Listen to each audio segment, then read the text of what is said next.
Mura si San Pablo. Unsa gani si San Pablo? Pharisee.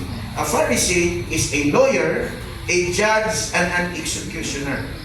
Kinsa may nag-order sa kamatayon sa first martyr? Si Paul. Si Paul. Nakasa dito, kinsa ay first martyr of the faith? Stephen. Nakasa dito siya nagsugo. Pero sa dihang padayon siya sa Ginoo, on his way to Damascus, kung siya nitabo, iyang ibiyaan ang iyang pagkaparesiyo, ang iyang gawong, iyang ibiyaan. Nalimang kang judge ka ron, pwede ka maghiwi-hiwi o judge. Iso ba? Contempt na yun ka. Bugado, di ka niya pang hiwi o bugado. Kayaan kang arson, o mo na. So we need to ask God for wisdom. Lisod yung kayo, no? Kung ikaw siguro, madawag pa ni mo nga ikaw patsyon, pero kung di mo asawa, lisod kayo, no? So some are really, they recanted their faith, no? Para lang masave ang ilang pamilya. So you have to ask God for wisdom. Let us look at verse 5. If any of you lacks wisdom, He should ask God. he should ask God, who gives generously to all without finding fault, and it will be given to him. Sa dihang, dunay mga kabalaka, dunay mga duha, huwag itay laing sandigan, kundi ang Ang Diyos. Ginoo. Kung saan man na ito pagpangayo o counseling sa Ginoo.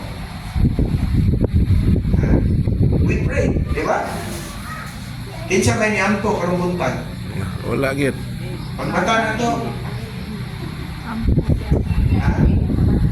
Stress ka. Pagkaon po niyo ito. Ampo, kinay Ampo, pagkaon. Lord, kay lamig iyo ang sabaw sa muang bulag, Lord. Kayo. Nadi sabaw ang bulag, rin. When we have concerns, problems, kung you feel you lack nothing, nakulangan ka o kaisog, dasmat sa mga pagsulay, you should ask God. Nga naman, kaya ang Ginoo dili yun maghikaw. He is a generous God.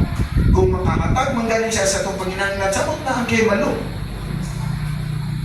If God will supply first and foremost our salvation, kiluwas na niya. Kung muhatag siya o kaluwasan na ito, wisdom pa yung niya ihatag. No? Lisod biya kayo, no? Nang pansyon na yung mga kumana. Sige, hindi ka mo rikan. O plano ulit na ilong anak. Lisod kayo. Kita ka sa mga anak. Or mga asawa. Or yung asawa, ignon po nga. O sige, o dili ka mo.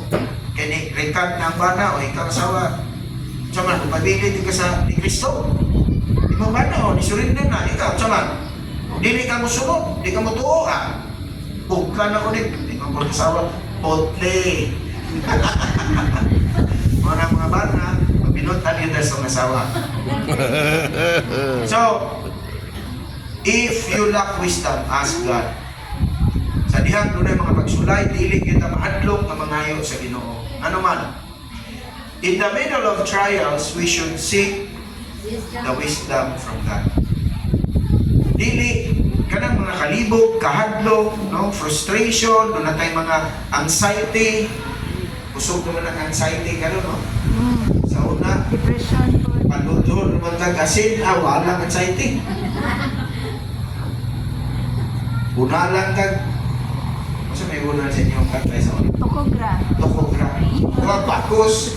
Kung makakuha sa dos-murlos, mas kinong siya sundalo, ito kong mamahan. See?